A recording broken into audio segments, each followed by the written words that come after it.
I'm gonna focus on your face. Oh, fucking hell, are you sure? Yeah, what are we doing here? I don't know, I think we've just finished a rehearsal. Call it a rehearsal is a bit of a stretch. What you did was a character, but rather... What, just then? Yeah. And they needed one? Yeah. Like it's already parodying something. We're not looking for parody right now. We're looking for the truth of the He said the team. Peruvian He man. fucking said the team word. Fucking hell. Just Steve! Knock that camera. Cut. T word! What did I say? Get him out! Get out. Get the code. Get the code. Fucking hell, they just said the fucking team word. Not having it. Yeah, get them. Say truth here, thank you very much.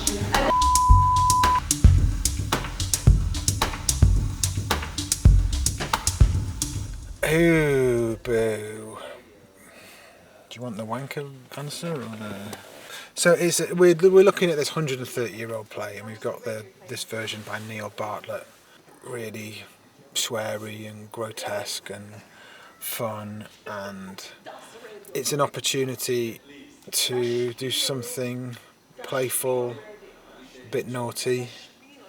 I think it's just fun to have fun parodying this bastard who wants to be in power.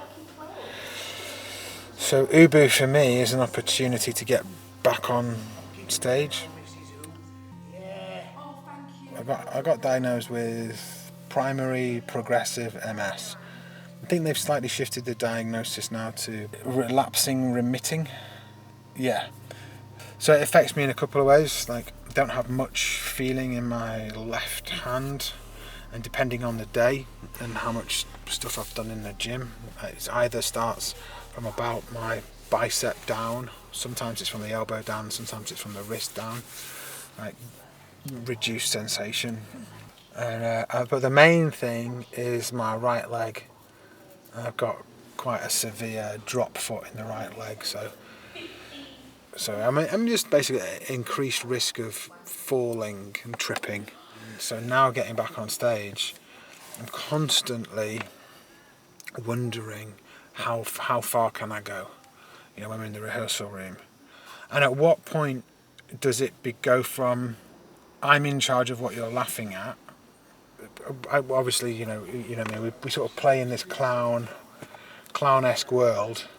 A big part of our training was clown, and clown is being laughed at, but at the same time the clown is in control of what they're being laughed at, but suddenly, and if you do a pratfall on stage, you want people to laugh at some point in the pratfall, but if I actually trip on stage and fall, and are people going to be worried about me as a performer if I fall because they know I've got this? So it suddenly is in this other territory that I've not been in before. So there's a vulnerability about my body.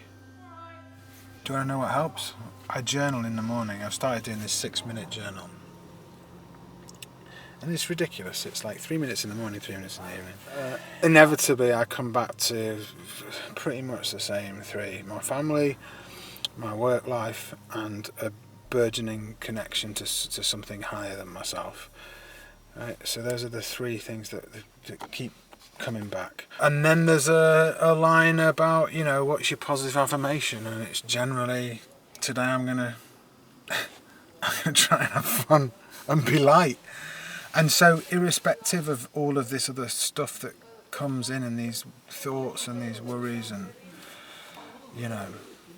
stuff about that I was just saying about like the kids, there's a moment every day where I try and focus on being light, and I think that's really helpful. My default is as depressive. My default is an anxiety case, a neurotic, and I'm really trying at the moment to go, I don't need to. I'm in control of going. Let's have some fun. And this is a thing that I've discovered fairly recently, and it doesn't work all the time, and it may not be true, and it doesn't matter if it's true or not. it seems to be there's some kind of mental shift in relation to having MS and suddenly being confronted with mortality and suddenly being confronted with a body that's not doing what it once did, and taking it for granted really, and then going, my body is getting worse, but in a way my outlook on life is getting better. It's really weird.